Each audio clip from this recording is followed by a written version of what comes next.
আজকে আপনাদেরকে নিয়ে যাব রাজস্থানের তো বটেই, এমনকি ভারতের প্রথম পরিকল্পিত শহর ঘোরাতে, যা তৈরি হতে সময় লেগেছিল মাত্র 4 বছর। আপনারা এটাও জেনে অবাক হবেন যে এই শহরের মহারাজা আমাদের ভারতের জাতীয় পোলো টিমের অধিনায়ক। হ্যাঁ, আপনারা ঠিকই ধরেছেন। আজ আমরা ঘুরে দেখব রাজস্থানের রাজধানী তথা ভারতের যাকে বলে পিঙ্ক সিটি, জয়পুর। জয়পুরের এই 2 দিনের সফরে আমরা ঘুরে দেখব এখানকার সমস্ত বিখ্যাত দর্শনীয় স্থান। তাই চটপট আপনার 6 ইঞ্চি স্ক্রিনে হেডফোন লাগিয়ে বসে পড়ুন, আর আমি শুরু করি জয়পুরের প্রথম দিনের পর্ব। আর হ্যাঁ, ভালো লাগলে একটু কমেন্ট আর লাইক করে আমার উৎসাহটাকে বজায় রাখবেন।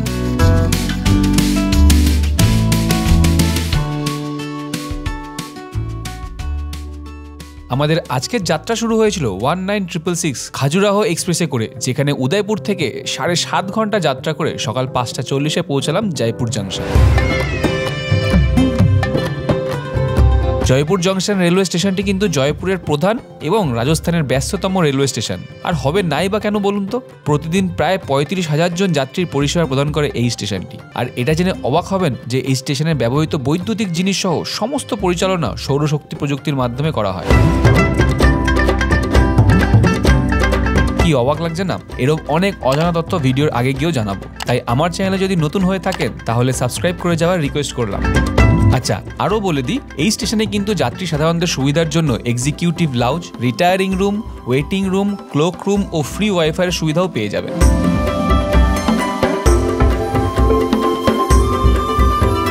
এই জয়পুর রাজস্থানের রাজধানী সহ একটি বড় শহর হওয়ায় এখানে কিন্তু মেট্রোর ব্যবস্থা খুবই উন্নত। তাই আমরাও স্টেশন থেকে বেরিয়ে একদম ডান দিকে চললাম মেট্রো স্টেশনের উদ্দেশ্যে।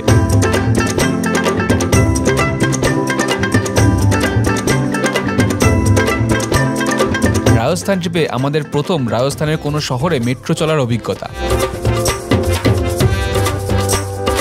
ফাঁকা মেট্রোতে হাতে গোনা লোক আর সুন্দর একটা শহুরে সকালের অনুভূতি।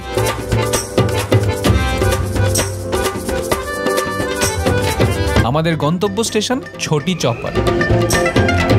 ছোটি চপার আর বড়ি চপার এই দুটো মেট্রো স্টেশনের নাম আপনারাও কিন্তু মনে রেখে দেবেন, কারণ আপনারা যদি জয়পুরে মেট্রো করে ট্রাভেল করেন তাহলে এই দুটো স্টেশন থেকে জয়পুরের প্রধান কিছু টুরিস্ট অ্যাট্রাকশন যেমন হাওয়া মহল, সিটি প্যালেস, জন্তর মন্তর একদম ওয়াকিং ডিস্টেন্সে পড়ে।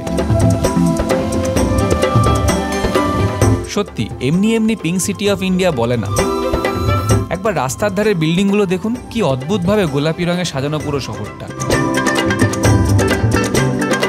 আমাদের আজকের গন্তব্য তথা হোটেল ছিল ববি ম্যানশন, যেটি ছোটি চপার থেকে দক্ষিণ দিকে কিষানপুর বাজার রোডে 250 থেকে 300 মিটারের মধ্যেই পড়ে। রুমের কন্ডিশন ভীষণ নিট অ্যান্ড ক্লিন। 2000 টাকায় আমরা 1 রাতের জন্য বুক করেছিলাম।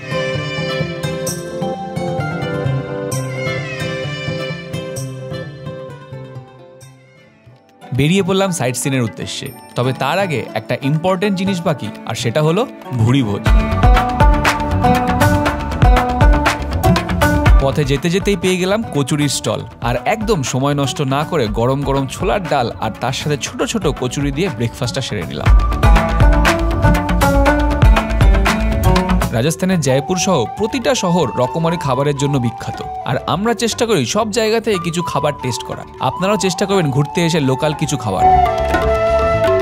তাই কচুরির পর্ব শেষ করে আমরা ট্রাই করলাম একটা বিখ্যাত সুইট ডিশ, কেশর রসমালাই। তো আমরা জয়পুরে ব্রেকফাস্ট কমপ্লিট করার পরে একটা মিষ্টির দোকানে চলে এসেছি। জয়পুরে একটা ফেমাস মিষ্টির দোকান, সেখান থেকে নিয়েছে হচ্ছে কেশর রসমালাই।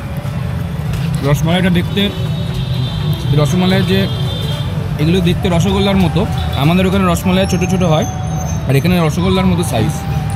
এটার দাম হচ্ছে 320 টাকা কিলো। 1 কিলোতে 10 পিস এরকম রসগোল্লা থাকবে। খেতে খুব সুন্দর, পুরো কেশর, সুন্দর কেশরের ফ্লেভার, দারুণ লাগছে, তা মুখেও লেগে গেল। তো খাওয়াটা কমপ্লিট করি, খেয়ে দে, তারপরে আমরা এগোবো আমাদের সাইট সিনের পথে। খাওয়া দাওয়া তো অনেক হলো, এবার সময় ঘুরতে যাওয়ার বাহন খোঁজার। তো আমরা এই বাইক শপ থেকে বাইক নিয়ে নিচ্ছি, দুটো বাইক রেন্ট নিচ্ছি, অ্যাক্টিভা অ্যাক্টিভার দুটো বাইক নিয়ে নিচ্ছি আজকে সারাদিনে ঘোরার জন্য, এবং কালকে সারাদিনে ঘোরার জন্য। বাইকের রেন্ট পড়ছে আমাদের 450 টাকা করে পার বাইক। তো বাইকগুলো রেডি হচ্ছে, ততক্ষণে আমরা পেমেন্টের কাজগুলো কমপ্লিট করে নিই, তারপরে আমরা এখান থেকে বেরিয়ে যাব আমাদের সাইট সিনের উদ্দেশ্যে। 2 দিনের ঘোরার জন্য আমরা 3 লিটার পেট্রোল ভরে নিয়েছিলাম স্কুটিতে। ছোটি চপার থেকে দক্ষিণ দিকে কিষানপোল বাজার রোডে আপনারা বাইক রেন্টের অপশন পেয়ে যাবেন। আর আমরা যে সব থেকে বাইক নিয়েছি তার কন্ট্যাক্ট ডেসক্রিপশনে দিয়ে রাখলাম আপনাদের সুবিধার জন্য। আর হ্যাঁ, আরেকটা জিনিস বলে দিই, জয়পুরে কিন্তু আপনি একা চলুন অথবা পিলিয়ার নিয়ে চলুন, দুজনের হেলমেট মাস্ট। আপনি যদি একা চলেন তাও হেলমেট পরতে হবে, আর দুজন চললে দুজনের মাথায় হেলমেট থাকতে হবে, নাহলে আপনার রেন্টেড বাইকেও কিন্তু আপনাকে জরিমানা ভরতে হবে।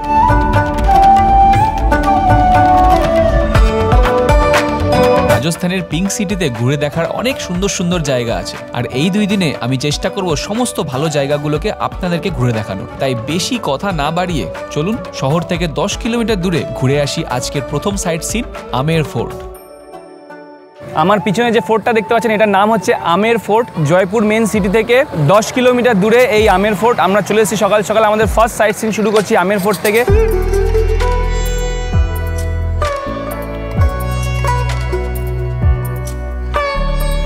অসাধারণ সুন্দর ভিউ দেখুন, এদিকে পুরো পাঁচিলটা কিন্তু ওদের পুরো বাউন্ডারিটা এদিক থেকে পুরো চলে গেছে, আর ওই দিকেও আপনারা দেখতে পাচ্ছেন কি না ক্যামেরাতে যাই না, কিন্তু ওই দিকটাতেও কিন্তু পুরো বাউন্ডারিটা দেখা যাচ্ছে পুরো।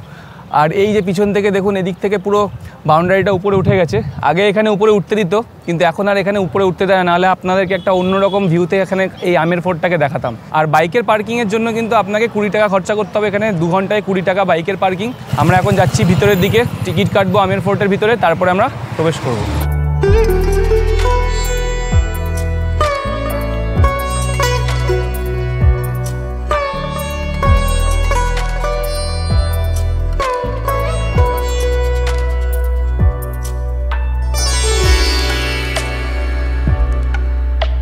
देखिए भैया, सबसे पहले आमिर फोर्ट में आपका स्वागत सर। ये दीवार देख रहे हो सर, ये पूरी 12 किलोमीटर की दीवार है सर। सबसे बड़ी दीवार है, चीन की दीवार, 2nd नंबर की दीवार है कुंभलगढ़ की दीवार, तीसरी आमिर फोर्ट की दीवार है सर। ठीक है भैया, ये 3 किलो को घेर रखी है sir, Nahargarh fort, Jaigarh fort और आमिर फोर्ट। ये महल की सुरक्षा के लिए बनाई गई थी सर। ना पहले कोई मोबाइल था, ना कोई संदेश वाहक था सर। ये 7 वॉच टावर है, यहाँ सैनिक खड़ा हुआ करते थे सर। जैसे कोई महल पे आक्रमण की सूचना होती थी तो सैनिक नगाड़े बजा के एक दूसरे को सूचित किया करते थे सर। अब जो ये रास्ता ऊपर वाला देख रहे हो सर, 2020 में आप जैसे लोग यहाँ सेल्फी के लिए जाया करते थे सर। 2021 में आकाशवाणी बिजली गिर गई थी तो 15 लोग मारे गए थे, जब से यहाँ बैंड लगा हुआ है सर। और देखिए जो ये आमने सामने जो छतरी देख रहे हो आप, यहाँ सैनिक सुरक्षा के लिए खड़ा हुआ करते थे सर। और देखिए सर, जो मोहनबाड़ी के ऊपर ये केसर क्यारी भी है। जब राजा मान सिंह कश्मीर गए थे, वहाँ उन्होंने केसर के पौधों की खुशबू सूंघी तो उनके उमंग आया कि उन्हें राजस्थान में भी केसर उगाए, परंतु यहाँ टेम्परेचर ज़्यादा होने के कारण केसर के पौधे तो उगे नहीं, उन्होंने ये केसर क्यारी बना दी सर। अब देखिए सर, जो वो झंडा देख रहे हो, हाँ वो जयगढ़ फोर्ट है सर। अच्छा, यदि 2 झंडे लगे हो तो ये समझिए राजा यहीं है, एक लगा हुआ हो तो ये समझिए राजा बाहर गया हुआ। राजा का नाम है पद्मनाभ सिंह।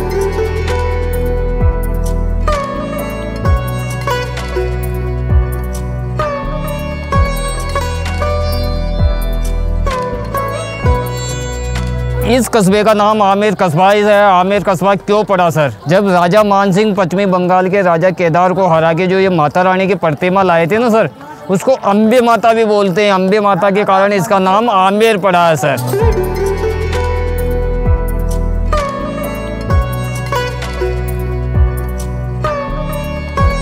देखिए भैया, इस गेट को भैरव गेट बोलते हैं। भैरव गेट इसलिए बोलते हैं, यहाँ प्राचीन भैरू जी का मंदिर है। देखिए, ठीक है, जहाँ हिंदू परंपरा में जहाँ माता का मंदिर होता है वहाँ भैरू जी का मंदिर जरूर होता है सर। ठीक है सर। और ये देखिए सर, ये दरवाज़ा सागवान की लकड़ी का बना हुआ है। ये जम्मू कश्मीर MP से आती थी, हमारे राजस्थान मकराने से मार्बल जाता था सर। और देखिए ये माता के पेड़े चढ़ते हैं और ये दोनों रास्ते मिल गए, एलिफेंट वाला और हाँ पैदल वाला। ठीक है भैया, आइए।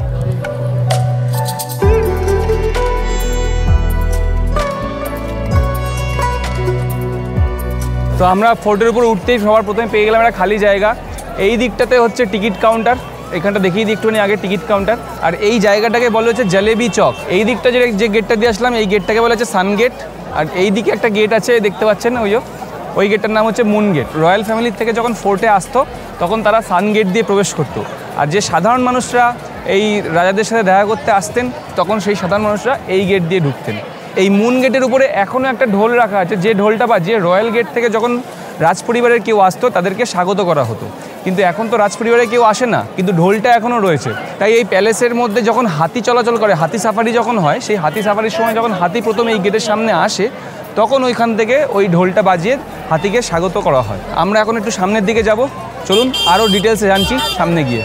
এই আমের ফোর্টের জেলেবি চক পর্যন্ত আপনারা কিন্তু ফ্রিতে এন্ট্রি করতে পারবেন, কিন্তু তারপর ফোর্টের ভিতরে প্রবেশ করার জন্য ভারতীয়দের 102 টাকা টিকিট মূল্য ও বিদেশি পর্যটকদের জন্য 502 টাকা টিকিট কেটে প্রবেশ করতে হবে। এছাড়া এই ফোর্টে সকাল 8টা থেকে 11টার মধ্যে আপনারা কিন্তু হাতির পিঠে করে সাফারি করতে পারবেন, যেখানে প্রতি 2 জনের 1100 টাকা খরচা করতে হবে।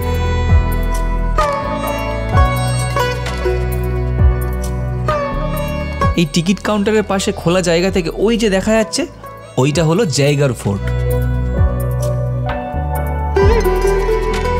টিকিট কেটে আমরা এখন যে সিঁড়ি দিয়ে গেটের দিকে এগোচ্ছি, এই গেটটার নাম হলো সিংহদুয়ার বা সিংপোল। দেবী দুর্গার বাহনের নাম অনুসারে নামকরণ করা হয়েছিল এই গেটের, যেখান থেকে ফোর্টের অন্দরমহলের রাস্তা শুরু। এই সিংহদুয়ার দিয়ে ঢুকে যেটা আপনারা এখন দেখছেন, এটা হলো দিওয়ানে আম, মানে সাধারণ প্রজাদের সাথে রাজার সভাঘর বা বৈঠকখানা। देखिए ये राजा का सियासन लगता था, राजा का दरबार था, वो सामने देखिए 27 कचहरी है। वो राजा आम पब्लिक की समस्या का समाधान करते थे, जैसे लगान हुआ जो है ना, कई समस्या का समाधान करते थे। पहले फैसला उनसे दीवानों को सुनाते थे, दीवान आम पब्लिक को सुनाती थी सर। আর এর ঠিক ডান দিকে যে গেটটা দেখছেন, এটি হলো গণেশ পোল, যেখানে দিওয়ানে খাস মানে বিশেষ অতিথি যেমন বড় ব্যবসায়ী, ব্যাপারী, রাজপরিবারের লোকজন, মানে এক কথায় খাস মেহমানদের সাথে রাজার সভাঘর বা বৈঠকখানা বলতে পারেন।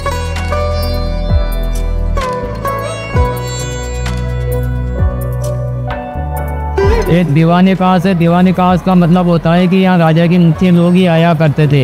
और देखिए एशिया का सबसे बड़ा शीश महल है। देखिए এখানে যত কাজ আছে না, সব কাজগুলো পুরো বেলজিয়াম গ্লাস দিয়ে তৈরি।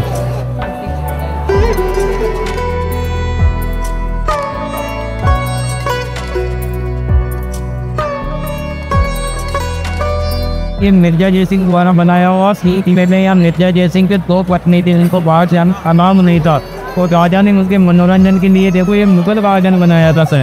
अब इसको जय मंदिर भी बोलते हैं। जय मंदिर इसलिए बोलते हैं कि ये जयसिंह द्वारा बनाया गया है। इसको विंटर पैलेस भी बोलते हैं। विंटर पैलेस इसलिए बोलते हैं कि शीशे गर्म होते हैं। पहले पर्दा पोसा चलती थी, पर्दे लटकाए जाते थे, मसाज दिलाई जाती थी, तो शीशे गर्म हो जाते थे सर। তো আমরা চলে এসেছি একটা ইন্টারেস্টিং জায়গা, যেটার নাম হচ্ছে লেডিস অ্যাপার্টমেন্ট। এখানে মানসিংয়ের টোটাল 12টা রানী ছিল, 12টা রানী। প্রত্যেকটা রানীর জন্য আলাদা আলাদা অ্যাপার্টমেন্ট করে দিয়েছিল, আলাদা আলাদা ঘর করে দিয়েছিল। আর মানসিং ছিল হচ্ছে ওইখানে, ওই উপরে মানসিং থাকতেন। আর 12টা রানীকে তিনি এমনভাবেই ঘরটা বানিয়েছিলেন যে তিনি কোন রানীর কাছে কখন যাচ্ছেন অন্য কোনো রানী টের পেতেন না। তিনি এই ঘরটাকে এমনভাবেই বানিয়েছিলেন, এখান থেকে হচ্ছে সিঁড়ি, আর এইখানে রানীর অ্যাপার্টমেন্টগুলো এইখানেই আশেপাশে এই জায়গাটাতেই ছিল। তো এখান থেকে যদি নেমে যিনি এইখানে যেতেন তাহলে এদিকে কেউ টের পেত না। এটা হচ্ছে একটা বাথটাব, রানীদের স্নান করার জন্য একটা বাথটাব এখানে। এখান থেকে আমরা এক্সিট নিলাম, নিয়ে এইখানে দেখুন একটা টানেলের কথা বলা আছে। এই হচ্ছে সেই টানেল। তো এই টানেলটা বেসিক্যালি জয়গড় ফোর্টকে কানেক্ট করে। যে জয়গড় ফোর্টটা আমরা দেখালাম উপর থেকে, সেই জয়গড় ফোর্টকে এই টানেল থেকে আপনারা যেতে পারবেন। আমরা যাব না এর ভিতরে, কারণ আমরা স্কুটি নিয়ে এসেছি। আমরা যদি এখান দিয়ে যাই আমাদেরকে আবার এখান দিয়েই ফিরতে হবে, যেহেতু স্কুটিটা আমাদের এখানে রাখা। তো আমরা স্কুটি নিয়ে এখান থেকে চলে যাবো জয়গড় ফোর্ট। আমের ফোর্ট থেকে এবার পূর্ব দিকের পথ ধরে আমরা ফোর্টের ঠিক পিছনে একটি দর্শনীয় স্থান দেখতে চলে গেলাম, যার নাম পান্না মিনাকি কুণ্ড।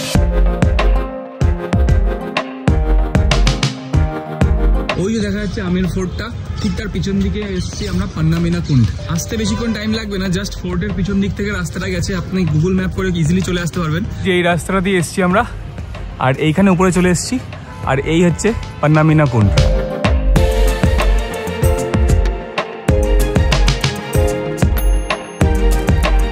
আমরা যোধপুরের ট্যুরে কিন্তু আপনাদেরকে ঠিক এইরকমই একটা কুণ্ড বা জলাশয় দেখিয়েছিলাম। রাজস্থানে এরকম অনেক কুণ্ড আপনারা দেখতে পাবেন, যার প্রধান কারণ কিন্তু এখানকার জলাভাবের অবস্থাকে নিবারণ করা। আর ওই যে সিঁড়ির মতো দেখছেন, তখনকার সময় মহিলারা নিচে নেমে জল ভরে নিয়ে যেত। আজকের দিনে এই জল পানীয়যোগ্য না হলেও তখনকার শুকনো সময়ে এইগুলোই ছিল পানীয়র একমাত্র ভরসা। এখান থেকে আমরা আবার ফোর্টের পথ দিয়ে বেরিয়ে পাড়ি দিলাম আমাদের পরবর্তী গন্তব্যের উদ্দেশ্যে। দেখে বুঝতেই পারছেন সূর্য অস্ত যাওয়ার জন্য একেবারে প্রস্তুত। আর আমরা আমাদের বাইকের গতিবেগটা সামান্য বাড়িয়ে পৌঁছে গেলাম জায়গার ফোর্ট দেখতে। তো আমরা চলে এসেছি জায়গার ফোর্টে। আমের ফোর্টটার থেকে কিন্তু জায়গার ফোর্টটা একটু উপরে। আমের ফোর্ট থেকে যে টানেলটা আছে সেই টানেল দিয়ে অনেকটা কষ্ট করে আপনাকে উপরে উঠতে হবে জায়গার ফোর্টের উদ্দেশ্যে। জায়গার ফোর্টের এদিকে হচ্ছে এন্ট্রি, টিকিটের ব্যবস্থা আছে। তো এই দিকটা হচ্ছে টিকিট কাউন্টার। টিকিটের প্রাইস কিন্তু প্রচুর হাই, মানে আমরা রাজস্থানে যেখানে যেখানে যাচ্ছি সেখানে প্রত্যেকটা কেল্লা ঘুরতে ঘুরতে আমাদের তো কেল্লা ফতে হয়ে যাচ্ছে। তো যাই হোক, এখানেও টিকিট কাটতে হলো 150 টাকা করে পার হেড টিকিট। ভিডিও ক্যামেরার জন্য 200 টাকা। বাইক পার্কিং যদি আপনি বাইরে করেন 40 টাকা, যদি বাইক পার্কিং ভিতরে করেন তাহলে 20 টাকা। জানি না কেন। তো চলুন আমরা ভিতরে যাই, তারপরে আরও ডিটেলসে কথা বলছি। তো আমরা জাস্ট ফোর্টে এন্টার করলাম। ফোর্টে এন্টার করেই আপনার ডান হাতে বা হাতে দেওয়া স্কুটির পার্কিং থাকবে, আপনি স্কুটি ভিতরে নিয়ে রাখতে পারবেন। আর এদিকে আছে ওয়াশরুম, আপনারা চাইলে ওয়াশরুম ইউজ করতে পারেন। আর আমরা এখন এখানে এদিক থেকে এগিয়ে যাব ফোর্টের উদ্দেশ্যে।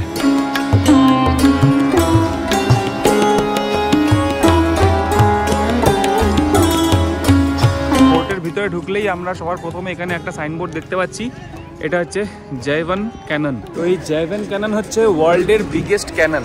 এইখানে রয়েছে, আমরা একটু বাদে দিকে যাব, তার আগে এই দিকটা একটু ঘুরে আসি। ওই দিকে জাইভান ক্যানন, আর এই দিকে হচ্ছে একটা ওয়াটার হারভেস্টিং সিস্টেম। এখানে একটা ওয়াটার ড্রেন আছে। এইখানে যেটা দেখতে পাচ্ছেন টিন দিয়ে ঢাকা দেওয়া, এই ড্রেনটা থেকে জলটা যেতে হচ্ছে ওই ভিতরে। এখানে একটা ট্যাঙ্ক আছে, এই যে এখানে লেখা আছে টাঙ্কা। টাঙ্কা মানে হচ্ছে ট্যাঙ্ক। এইটা পুরোটা কিন্তু একটা ট্যাঙ্ক, আন্ডারগ্রাউন্ড ট্যাঙ্ক। এই ট্যাঙ্কটা কিন্তু 40 ফিট ডিপ। 40 ফিট ডিপ থাকার কারণে এই ট্যাঙ্কের ভিতরে প্রচুর জল ধরতো। আর হিস্ট্রি অনুযায়ী ইন্দিরা গান্ধীর আমলে এখানে একবার রেইড হয়েছিল, যেই সময় এই 40 ফিট ডিপের জলের মধ্যে থেকে প্রচুর সোনাদানা পাওয়া গেছিলো। যে মানে শোনা গেছে যে লরি ভর্তি সোনাদানা নিয়ে এখান থেকে যাওয়া হয়েছে। আর এই ট্যাঙ্কের উপর পোর্শনটা দেখুন, একটা সমতল চাতাল মতো রয়েছে, এটাকে বলা হচ্ছে জলেব চক। এই যে লেখা রয়েছে জলেব চক, এই উপরের জায়গাটাকে জলেব চক বলে। তো আপনাদেরকে ট্যাঙ্কটা দেখিয়ে দিলাম, ওয়াটার হারভেস্টিং সিস্টেমটা দেখালাম। এবার আমরা যাচ্ছি হচ্ছে ক্যাননের দিকে। ওয়ার্ল্ডের সবচেয়ে বড় ক্যানন দেখতে আমরা যাচ্ছি, যেটার নাম হচ্ছে জাইভান ক্যানন। এই দিক দিয়ে যেতে হবে ক্যাননটা দেখতে গেলে। এটা হচ্ছে রাস্তা, একদম ফোর্ট থেকে ঢুকেই ডান হাতে রাস্তা চলে যাচ্ছে জাইভান ক্যাননের দিকে। জয়পুরের জায়গার ফোর্ট 1726 সালে রাজা দ্বিতীয় জয় সিং দ্বারা নির্মিত হয়েছিল। আমের ফোর্ট পরিচালনা করে রাজস্থান সরকার, কিন্তু এই জায়গার ফোর্ট এখনো পর্যন্ত জয়পুরের রাজার অধীনে পরিচালনা হয়। এইখানে বলে দিই, জয়পুরের বর্তমান রাজা হলেন সবাই পদ্মনাভ সিং, যিনি ভারতের জাতীয় পোলো দলের ক্যাপ্টেন পাঁচো নামে পরিচিত। তো আমরা ওই দিক দিয়ে হাঁটতে হাঁটতে আসলাম, এখান দিয়ে উঠে এই দিকটা যাবো হচ্ছে ক্যাননের দিকে। আর আরেকটা জিনিস দেখাই, ওই যে পতাকাটা, ওটা কিন্তু ইন্ডিয়ার ফ্ল্যাগ না, ওটা হচ্ছে এখানকার রাজার ফ্ল্যাগ। আর এই যে একটা ফ্ল্যাগ মানে কিন্তু রাজা এখানে নেই, জয়পুরে রাজা থাকেন না। এই যে কেলাটা বললাম যে এটা প্রাইভেট প্রপার্টি, রাজাদের প্রপার্টি, এখানে রাজা এখন এই মুহূর্তে বাস করেন না, তার জন্য ওইখানে এই একটাই পতাকা রয়েছে। রাজা যখন এখানে ফিরে আসবেন তখন আবার ওখানে দুটো পতাকা উঠবে। তো এবার আমরা চলে এসেছি জাইভান ক্যানন দেখতে।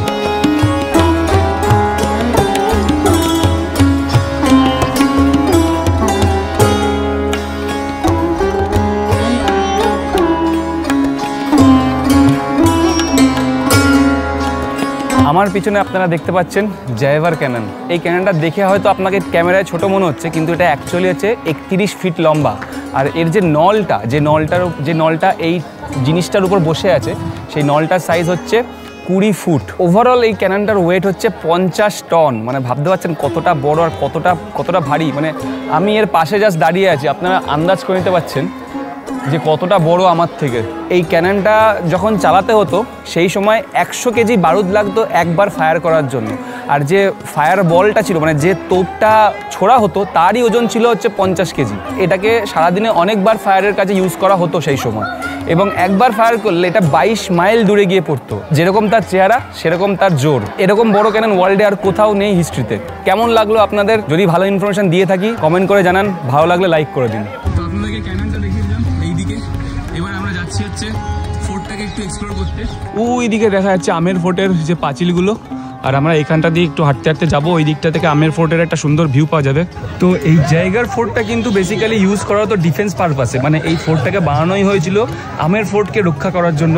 আমের ফোর্টে এতটা স্পেস ছিল না যে সেখানে গোলা বারুদ সেগুলোকে স্টোর করার মতো অপশান ছিল না। আর এই ফোর্টে গোলা বারুদ সমস্ত কিছু রাখা হতো মজুত করে যুদ্ধে কাজে লাগানোর জন্য। যদি কোনো যুদ্ধ হতো তখন এখান থেকে গোলা বারুদ আমের ফোর্টে পাঠানো হতো। তো আপনাদেরকে আমের ফোর্টের ভিতরে একটা টানেল দেখিয়েছিলাম, সেই টানেলটা কিন্তু এই জায়গার ফোর্টকে কানেক্ট করে। তো এই টানেলের মধ্যে দিয়েই সমস্ত গোলা বারুদ সাপ্লাই করা হতো আমের ফোর্টের উদ্দেশ্যে। আমরা হাঁটতে হাঁটতে চলে এসেছি একদম ফ্ল্যাগের কাছে। দেখুন তো জায়গার ফোর্টের দেওয়ালে দেওয়ালে দেখুন এরকম বড় বড় জানলা টাইপের করা রয়েছে। বেসিক্যালি এর ভিতর দিয়ে সমস্ত রক্ষীরা যখন থাকতো এখানে পাহারা দিত তখন এখান থেকে সমস্ত জায়গায় নজরদারি করতো।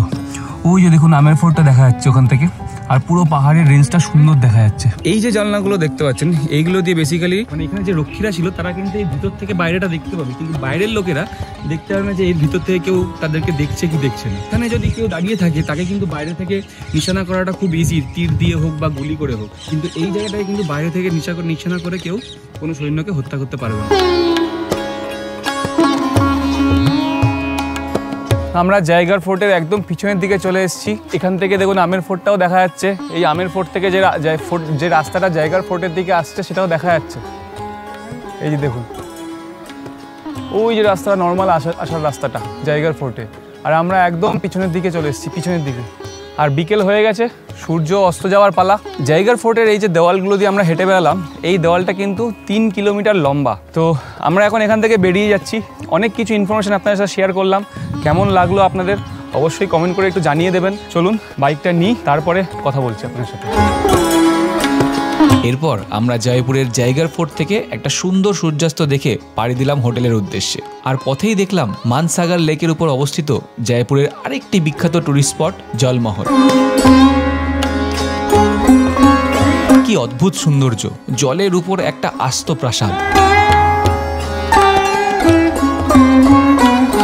জলমহলের ভিউ এনজয় করতে করতে আমরা লেকের পাশের মার্কেট থেকে কিছু কেনাকাটা করে আবার পাড়ি দিলাম হোটেলের উদ্দেশ্যে। দেখা হবে পরের পর্বে, যেখানে জয়পুরের আরও কিছু ফেমাস প্লেস আপনাদেরকে ঘুরে দেখাবো। ততক্ষণ ভালো থাকবেন, টেক কেয়ার, বাই বাই।